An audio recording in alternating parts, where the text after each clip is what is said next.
Hello. तो before we start today, मेरे पास SSB details हैं संयम अग्रवाल के। And the good news is के today Sanyam Agarwal has joined his 149 NDA course at NDA. Today 23rd December he was to report. कल रात उसका मेरे पास मैसेज आया था कि sir I have reached Pune and tomorrow morning I will be reporting and sir I need your blessings. तो yes, my blessings are always there with you Sanyam. In you have reached your dream destination, NDA पहुंच गए। I am very happy for you. God bless you always. तो संयम ने मुझे I asked him कि अपने जो SSB के डिटेल्स हैं, which pictures came and all that you share with me so that I can share with everyone. So quickly we'll just have a glance. Today I will not tell you the details, वो मैं कई उसमें बता चुका हूँ। और इसको आप अपने आप से ट्राई करो। ये स्टोरी बहुत कॉमन है। इनफैक्ट ही हैज़ कमेंटेड कि सर सारी पिक्चर्स वही आई जो आपने मुझे कराई थी। और रितु ने भी यही बोला था, काफ़ी पिक्चर्स वही आती हैं जो, because I have an idea कि कौन सी पिक्चर वहाँ है, कौन सी नहीं है, कौन सी आती हैं। तो उतना तो ध्यान रहता है। और किस तरीके की पिक्चर्स आती हैं वहाँ पर, जो नई पिक्चर्स भी हैं वो उस पैटर्न पे हैं जो एसएसबी में आती हैं। तो उससे आपको बहुत बेनिफिट मिल जाता है। And this is another advantage that you get. तो now let us quickly have a glance. Sanyam Agarwal NDA 149 course, 12th to 16 September 2022. Candidates reported 240, screened in 72. तो करीब करीब 30% आपके स्क्रीनिंग हुए। रिकमेंडेड 4 और OIR सेट नंबर 74 एंड 75। तो 4 रिकमेंडेशन हुए और संयम वॉज स्क्रीन्ड आउट कैंडिडेट। और आप देखोगे screened out all the times he was screened out. एक रिकमेंडेबल कैंडिडेट स्क्रीन्ड आउट हो रहा है, वेस्ट हो रहा है। This was his last chance. और रिकमेंडेबल स्क्रीन्ड आउट से सीधा कहाँ पहुँच गया, मेरिट में भी आ गए। और he has gone for ground duties. He used to wear specs, तो he was not fit for flying. और ग्राउंड ड्यूटीज में तो यू नो कि competition is much tougher than flying branch. उसके बाद में भी 119 रैंक कोई आसान बात नहीं है। तो आपका टैलेंट वेस्ट जा रहा है, स्क्रीन आउट हुए जा रहा हो या कॉन्फ्रेंस आउट हुए जा रहा हो, तो तैयारी ठीक से करके जाओ, ताकि कितना टाइम वेस्ट हो चुका यही ट्रायल एंड एरर में, इस बार हो जाएगा, इस बार हो जाएगा। जब आप ज़्यादा तैयारी करके जाते हो तो फिर स्क्रीन आउट हो जाते हो। तो एक डायरेक्शन लेके प्रिपेयर करो। जहाँ गाइडेंस करेक्शंस की ज़रूरत है वो करेक्शंस लो। और जितना मेरे यूट्यूब चैनल से आपको बेनिफिट मिल सकता है ज़रूर लो। नाउ TAT पिक्चर्स, ये मैं इसका स्क्रीनशॉट भी डाल दूंगा, देख लेना। स्टूडेंट सीइंग नोटिस बोर्ड, ये तो खूब प्रैक्टिस करिए। 5 मैन ऑन हॉर्सेस, 5 लोग घोड़े पे बैठ के जा रहे हैं। 1 मैन इन हिल्स, तो पहाड़ी पे कोई एक आदमी जा रहा है। अब ये सारी पिक्चर्स, इसमें मैं इसलिए भी नहीं बता रहा हूँ आपको कि यहाँ पर background scene, dress, facial expression, body language ये बहुत ज़रूरी हो जाते हैं। 2 बॉयज ऑन ट्रीज, ये तो बहुत ही कॉमन पिक्चर है। 2 students and a teacher in classroom, ये भी बहुत कॉमन पिक्चर है। टीचर बैठी हुई है, थोड़े डार्क से उसके ग्लासेस पहने हुए, और 2 स्टूडेंट उसके सामने खड़े हैं। ये भी पिक्चर बहुत कॉमन पिक्चर है। बॉयज डिगिंग ग्राउंड, और 6 हो गए। 7th is boy with father farming, ये भी पिक्चर है। Boy with father farming. Boy in train, family saying good bye, ये मेरी बुक में भी है।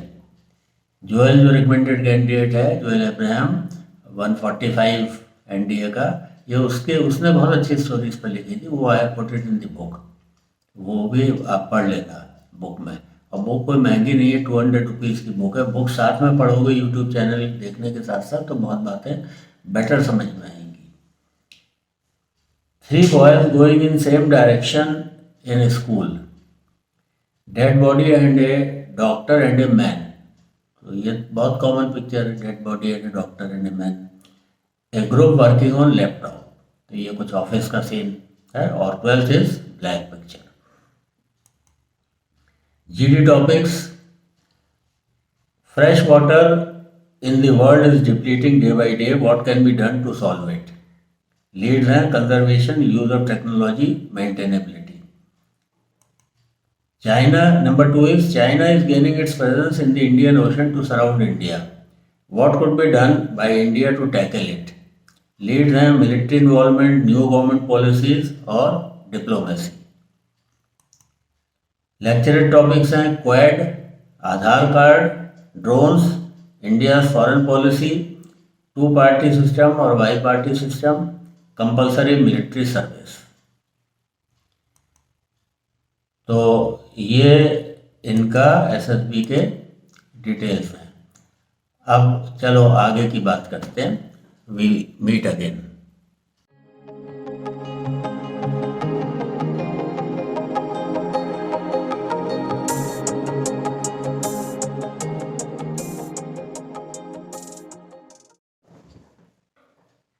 क्वेश्चंस जो आपने कमेंट सेक्शन में कमेंट लिखे हैं, पहले उनकी बात कर लेते हैं, नहीं तो फिर काफ़ी पेंडिंग होते जाते हैं। Happy has written, sir how can I contact you.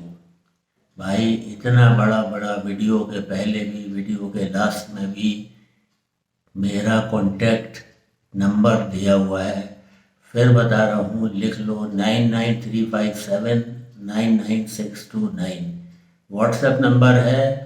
मुझे आप व्हाट्सएप पर मैसेज कर सकते हो अगर कोई पर्सनल या क्लासेस के बारे में आपको बात करनी है। और बाकी आप कमेंट्स में जो भी आप डाल दोगे, जो जनरल इंफॉर्मेशन है, that I always answer your comments. लिख के भी आंसर देता हूँ, वीडियो में भी कवर कर लेता हूँ जो कवर करने वाला होता है। तो यू नो माई नंबर, इस वीडियो में भी नंबर है, बुक का भी दिया हुआ है कि by it on Amazon and Flipkart, ABC of SSB। आप सर्च कर लो, मिल जाएगी अमेजोन पे। 200 रुपये की किताब है, 2-3 दिन में आ जाएगी। उसमें बहुत अच्छे से आपको दिया हुआ है। और यूट्यूब की और डिजिटल की एक लिमिटेशन होती है, जो फिजिकल बुक आपके पास रहती है उसको कहीं पर भी उठते बैठते लेटते, नेट आ रहा है नहीं आ रहा है, वीडियो देखनी है नहीं देखनी है, आराम से लेट के आप पढ़ सकते हो। और उसमें रिकमेंडेड कैंडिडेट्स की सारा टेस्ट मैंने दिया हुआ है, उसको देख के आपको आइडिया लगता है। NDA का भी है और FCAT का भी है, तो उसको देख के आपको काफ़ी बात तो अपने आप ही समझ में आ जाएगी कि इसको करना कैसे है। और वो आपके सामने बुक रखी हुई है, आप अपने WATs लिखो, उन्हीं वर्ड्स पे लिखो, अपने WAT लिखो, फिर बुक में देखो। ये रिकमेंडेड कैंडिडेट के WATs हैं, तो क्या क्वालिटी है उनमें, अपना लेना। बाकी मैं वीडियो में आपको बताता रहता हूँ। कोई क्वेश्चन हो, बुक के रिलेटेड भी कोई क्वेश्चन हो, तो यहाँ पर कमेंट्स में पूछ लो, आप, आई विल आंसर इट। तो हैप्पी जी, आपका जवाब मिल गया। हैप्पी का एक और क्वेश्चन है, sir what is the price and duration of the batch. Price is not stable, you can ask me on WhatsApp, I will let you know. और duration 1 month normal duration है। कुछ बच्चे मेरे पास 2 महीना 3 महीना, एक कैंडिडेट 6 मंथ से भी कर रहा है। 1 महीने के बाद I have told him you are recommendable, हो जाएगा तुम्हारा। उसके पास अभी टाइम है, कहता सर मुझे रिकमेंड होने के साथ साथ मेरिट में भी आना है इसी बार, तो ही इज डूइंग इट। तो ये आप पे डिपेंड करेगा, मेरी तरफ से तो 1 month course is sufficient. Arpana Singh कहती हैं, I have not participated in sports, ये व्हाट डीमोटिवेट्स यू। मैं एक क्वेश्चन था कि किसी ने पूछा था कि अगर मैंने सर स्पोर्ट्स खेले हैं लेकिन सर्टिफिकेट कोई नहीं मेरे पास और पार्टिसिपेशन नहीं है, तो उस पर अर्पणा ने अपना जवाब लिखा है, sir in my school there was no sports facility available, this is the reply he wants to give to the interview officer. Teachers were also not supported sports. अब बेटा आपने इतनी बात कह दी कि sports facilities were not there, तो फिर टीचर्स क्या सपोर्ट करेंगे जब ग्राउंड ही नहीं है, स्पोर्ट्स फैसिलिटी नहीं है, आपके पास बैडमिंटन का ग्राउंड नहीं है, वॉलीबॉल का कोर्ट नहीं है, आपके पास बास्केटबॉल का कोर्ट नहीं है, क्रिकेट फुटबॉल तो छोड़ दो, बहुत बड़ा ग्राउंड चाहिए होता है। तो अगर है ही नहीं तो टीचर्स क्या सपोर्ट करेंगे जब है ही नहीं कोई चीज़। तो ऐसे स्कूल्स में भी इंडोर गेम्स कर लेते हैं, टेबल टेनिस कर लेते हैं, या आपका चेस कर लेते हैं, लूडो कर लेते हैं। तो आप कह सकते हो कि आउटडोर गेम्स की फैसिलिटीज नहीं थी इसलिए मैंने आउटडोर नहीं खेला। अच्छा नहीं खेला, लिमिटेशन है, तो फिर इंडोर खेला, चेस में चैंपियन बने। तो don't hide behind something. Yes you can mention that sir outdoor sports facilities were not available. और टीचर्स को आप क्यों बोल रहे हो जब है ही नहीं, तो फिर टीचर्स वहाँ क्या बोलेंगे। ठीक है, अगर टीचर्स वाकई कह रहे हैं, और टीचर्स कहते भी हैं, वी कैन अंडरस्टैंड कि कोई भाई तुम गेम्स खेलो जाओ, फिर पढ़ाई मत करो, पेरेंट्स भी कह देते हैं। तो मैंने ये बताया था कि अगर आपके पेरेंट्स ने ऐसा कहा है या टीचर्स ने ऐसा कहा है या स्पोर्ट्स फैसिलिटी नहीं है जैसे कि आप कह रहे हो, yes that is also genuine reason, तो नहीं खेला तो कोई बड़ी बात नहीं है। इंक्लिनेशन होना चाहिए आपका, अभी मौका मिलेगा तो क्या अभी आप खेलोगे, तो ये इंटरेस्ट आपका होना चाहिए स्पोर्ट्स में, क्योंकि यहाँ पर देखो फिजिकल और आउटडोर काफ़ी होता है। और आर्मी के लिए आप जाओगे, आर्मी में तो एम्फेसिस ज़्यादा होता है फिजिकल के ऊपर और आउटडोर के ऊपर। एयरफोर्स में भी होता है, नेवी में भी होता है, बट आर्मी तो है ही, आपको दौड़ दौड़ के काम करना है। यहाँ तो अगर एयरफोर्स में जाओगे पायलट बन के, तो आपको एसी एनवायरनमेंट में कंफर्टेबली बैठ के आप अपने अप्लाई करोगे। वहाँ तो दौड़ना है, भागना है, फिजिकली फिट एयरफोर्स में भी रहना है। तो इसलिए स्पोर्ट्स और particularly team sports, team games अगर आपने खेले तो उसका एडवांटेज आपको मिलता है। नहीं खेले हैं, मैं बता रहा हूँ आपको, जो candidate recommended candidate Anshika Mishra, now she is an officer, she had not played games, तो क्या रिकमेंड नहीं हुई। गेम्स फैसिलिटीज, लिमिटेड फैसिलिटीज थी स्कूल में, but she did not have much interest in those games. बाकी चीज़ों में अच्छा है, एकेडमिक्स में she was super, school topper 94%, she was good in cultural activities, she used to compare school functions। तो compensate कर दिया ना कहीं आपने, खाली गेम्स स्पोर्ट्स से ही वहाँ काम नहीं चल रहा है। मैं एग्जांपल बता रहा हूँ, नाम भी लेके मैं बता रहा हूँ। बुक में जो स्टोरीज हैं, जो पूरा रिकमेंडेड कैंडिडेट का मैंने डाला, that is Anshika Mishra. I am telling you today, आप देखो उसका, पढ़ो बुक में कि क्या दिया है उसने, क्या कैसे करा है, कैसे सेल्फ डिस्क्रिप्शन दिया है उसने, और कैसे उसने मोटिवेशन और ये सब 12th स्टोरी कैसे बनाई है। और देखो आप उसका जो पीआई की, तो खैर आई डोंट गिव, उसमें पर्सनल इंफॉर्मेशन है उसमें, तो आई डोंट गिव। लेकिन इन द पीआई की it was written clearly participation in sports nil, NCC nil. तो क्या हो गया, रिकमेंड नहीं हुई क्या। बहुत ज़्यादा टेंशन में मत आ जाओ, परेशान मत हो, जो है वो बता दो, और बड़े पोलाइटली और रेस्पेक्टफुली इस बात को कहो, sir sports facilities were not available in the school. और फिर अगर वो पूछता है कि इंडोर गेम्स में तो होगी कुछ फैसिलिटी, तो आप कहते हो सर लूडो था खाली, और वो स्नेक एंड लैडर था, कैरम था, तो उसमें कॉम्पिटिशन नहीं होते थे सर। वैसे I have participated, I have taken part. जो रियलिटी है बता दो, झूठ मत बोलना, क्योंकि झूठ से आपके पकड़े जाओगे और फिर बहुत नुकसान हो जाएगा आपका। झूठ बिल्कुल मत बोलना, सच्चाई थोड़ी कम बता देना, लेकिन झूठ मत बोलना। चलो, then Sachin Chaudhary, sir if question ask that Agniveer is good for arm forces और not, what is the answer to this question. भाई आप अपनी ओपिनियन तो बताओगे ना। मेरा जो गाइडिंग प्रिंसिपल थंब रूल है वो ये है कि गवर्नमेंट पॉलिसीज को क्रिटिसाइज ना करो तो अच्छा है, एनालाइज कर लो वो ठीक है। गवर्नमेंट जो पॉलिसीज बन रही हैं, चाहे किसी भी गवर्नमेंट की हो, वो सोच विचार के, दिमाग लगा के, बहुत बड़े बड़े एक्सपर्ट्स उस पर विचार करके तब गवर्नमेंट पॉलिसीज बना रहे हैं, और आपको कुछ भी नहीं पता और आप सीधे क्रिटिसाइज क्रिटिसाइज करने लग गए गवर्नमेंट की पॉलिसी को। एनालाइज कर सकते हो, क्रिटिसाइज मत करो। एनालिसिस क्या फ़ायदे हो सकते हैं, क्या नुकसान हो सकते हैं। Yes, analysis is always welcome, but you are going to join government service. Expect नहीं करते कि आप बहुत खुलेआम पॉलिटिकल नेता की तरीके से आप गवर्नमेंट पॉलिसीज़ के अगेंस्ट आप बोलोगे क्या सर ये हो गया वो हो गया बर्बाद हो गए। वो सब बातें नहीं बोली जाती हैं। और एनालिसिस आप करके बता सकते हो, और उसको करा भी है। अभिषेक बेहरा ने, देखो उसका आंसर लिखा है, मैं पढ़ भी देता हूँ because it's a very good answer he has written. अच्छा मेहनत से इसने लिखा है। Tell the positive sides first, we'll get the best motivated and really interested guys. The 75% who would be jobless can come home with 15 to 20 lakhs and can pursue BTech, MBA, etc. or start a business. The discharged guys will make a healthy and disciplined society. The CAPFs and state police can get guys with the best kind of training. In 70s, the colored service was of 7 years without any pension. Later on, it was made 14 years with pension. At that time, there was hue and cry that we'll end up having an army of old people. Hence, criticism will always be there, and HR policies always undergo changes. Therefore, sir, I believe that first we should see what's happening after the first batch of recruits are discharged, and accordingly we can bring modifications. The only matter of concern for me is if the government notifies less vacancies, then this scheme may backfire. तो ये अशोक बेहरा ने अच्छा सा analysis अपनी सोच समझ से, अपनी बुद्धि से इन्होंने एनालिसिस करके दिया है। और जो मैंने आपको बताया कि एनालिसिस आप करके दीजिए, बट क्रिटिसाइज कर रहे हैं बिना रीजंस बताए, बिना उसके अच्छाइयाँ बुराइयाँ दोनों होती हैं। तो एनालिसिस के मतलब है आपने उसकी अच्छाइयाँ भी बताई, उसकी बुराइयाँ भी बताई, या कमियाँ भी बताई, कैसे इम्प्रूवमेंट हो सकता है वो बताया।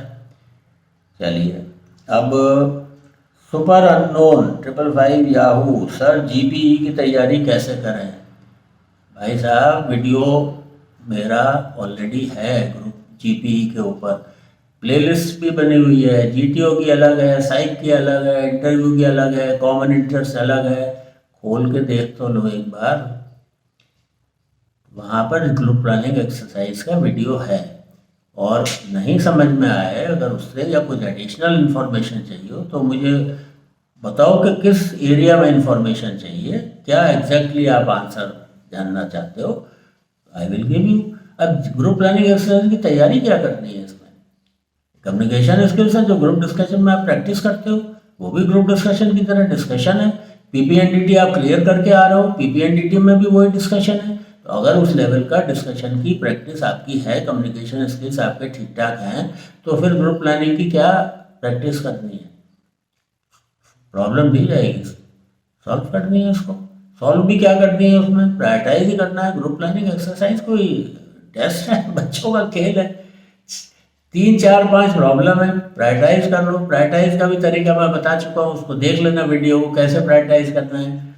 8 लोगों की टीम है अगर, तो आपने 4 टास्क है, 2 टीम डिवाइड कर दी। क्या रिसोर्सेज है, जो एक गाड़ी होगी आपके पास, उस गाड़ी से चले गए। बाकी आपने लिफ्ट मांग ली, बिल्कुल पास में है तो पैदल चले गए, दौड़ते हुए चले गए। ग्रुप प्लानिंग एक्सरसाइज में क्या है इतना बड़ा? It's not difficult at all. और उसके बाद में आपको जो कॉमन प्लान कंसेंसस प्लान बनता है, अगर आपको नॉमिनेट करा जाता है तो आप बता दीजिए। और यहाँ मैं ग्रुप प्लानिंग में एक बात बोलता हूँ कि जो प्लान लिखा है उसका मैंने डाला हुआ है एक वीडियो में फॉर्मेट। देखो यही एक रिटन रिकॉर्ड जीटीओ के पास रहता है आपका, बाकी और कोई रिटर्न नहीं होता है। साइट का तो पूरा डोजियर होता है, और जीटीओ के पास यही होता है। तो in case of any doubt और क्लैरिफिकेशन उसको लास्ट में चाहिए कि यार ये बंदा है कैसा, चलो एक बार फिर देखते हैं, तो वो आपका उस समय जो ग्रुप प्लानिंग एक्सरसाइज का प्लान लिखा है वो आपका प्लान है, ये समझ लो आप। ये आपका इंडिविजुअल प्लान है, और जहाँ इंडिविजुअल आ गया वो कन्फर्मेटरी सीरीज हो गया। ग्रुप डिस्कशन ग्रुप का है, लेक्चर एट कन्फर्मेटरी सीरीज है। प्रोग्रेसिव ग्रुप टास्क ग्रुप का है, कमांड टास्क कन्फर्मेटरी सीरीज है।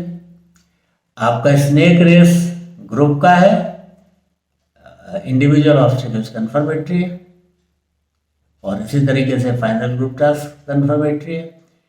तो जहां आपको अलग निकाल लिया ग्रुप से, इंडिविजुअल लेवल पे एक अकेले आपके ऊपर फोकस कर रहा है, वो कन्फर्मेटरी सीरीज है। अब ये प्लान किसका है? ये तो प्लान आप ही का है ना, आप ही ने लिखा है ना। वहाँ ग्रुप में तो चल गया, सब ने बोला okay we can do and friends very good, okay this and that and we can agree and this is common plan and हम तो ऐसे सब लोग कर लेंगे, सब लोग कर ले। तुम्हारा ओरिजिनल प्लान क्या था? वो तो ग्रुप प्लानिंग एक्सरसाइज में लिखा हुआ है। तो उसको बड़े अच्छे से लिखो और बहुत सोच समझ के घर में प्रैक्टिस करके जाओ। आप जितनी ग्रुप प्लानिंग एक्सरसाइजेज है उनमें प्रैक्टिस करके जाओ, और फिर उसके हिसाब से आप लिखो कि ये मेरा बड़ा मेथोडिकल और बड़े अच्छे तरीके से लिखा हो।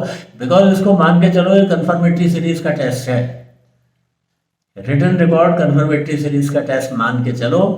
कहते नहीं है उसको, लेकिन होता यही है। I have myself seen GTOs going back and falling back on the plan, आपने क्या लिखा है। और ये रिकॉर्ड रखा भी रहता है, रिजर्व भी रहता है ये रिकॉर्ड। और कभी डिस्कशन में अगर आप आ जाओ उस समय भी इस रिकॉर्ड को रेफर करा जा सकता है। इसलिए इसको लाइटली मत लो। जो रिटन पार्ट है उसको अच्छे से प्रैक्टिस करो। फॉर्मेट मैंने दे दिया है, उस और आसान आपके लिए हो गया। अब हैंड राइटिंग, स्पेलिंग्स, ग्रामर और एक्चुअल प्लान, इन सब चीज़ों पर फोकस कर लो। चलिए, GP की तैयारी हो गई सुपर अननोन। अब सुपर अननोन का एक और है कोई बात नहीं सर, वीडियो लंबी होने दीजिए। I think you seen my last video, जिसमें मैं कह रहा हूँ कि अरे अभी वीडियो बहुत लंबी हो जाएगी, चलो नेक्स्ट टाइम लेंगे आपका क्वेश्चन। तो नहीं लंबी, देखो 25 मिनट की तो वीडियो ऑलरेडी हो गई। अब 2 घंटे की वीडियो तो फिर नहीं, आप भी बोर हो जाओगे।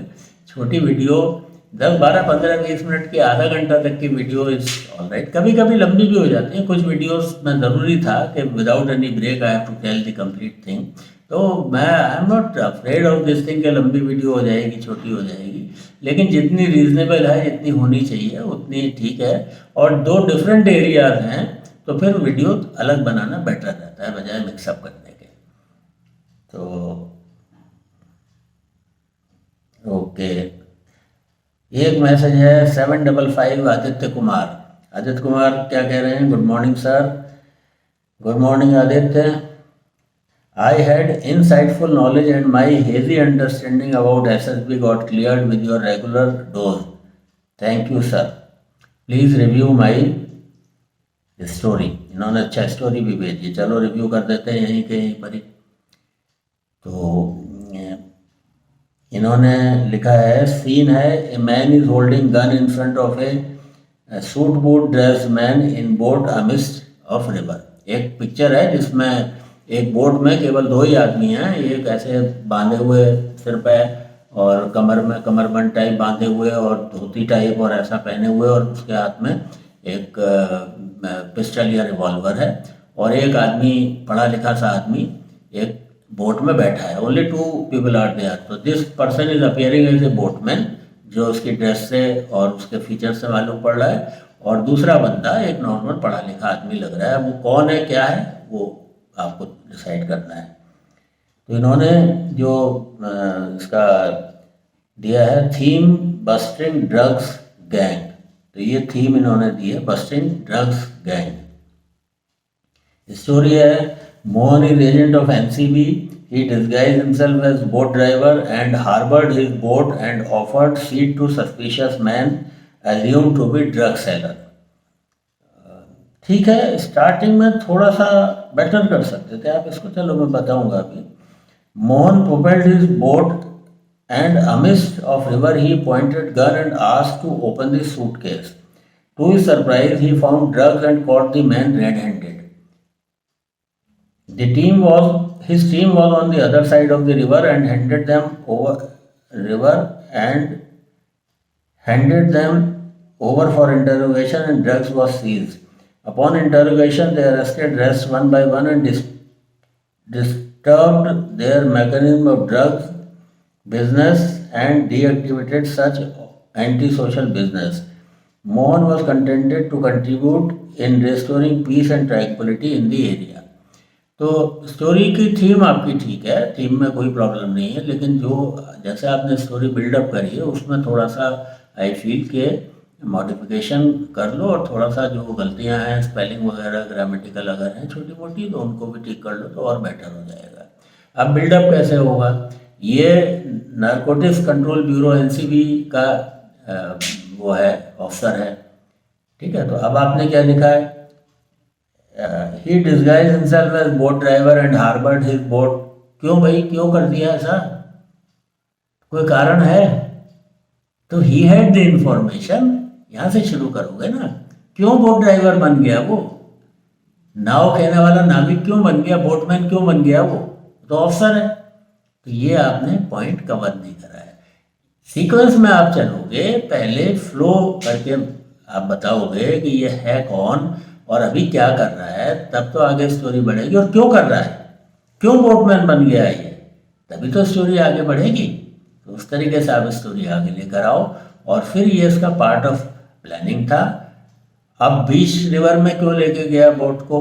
क्योंकि बोट दिखाई है कि रिवर के बीच में ही करीब करीब है वो बोट। तो आप कह रहे हो कि इसलिए, वो तो क्या स्ट्रेटेजी थी उसकी, वहाँ थोड़ी क्लैरिटी नहीं है कि क्यों लेके गया।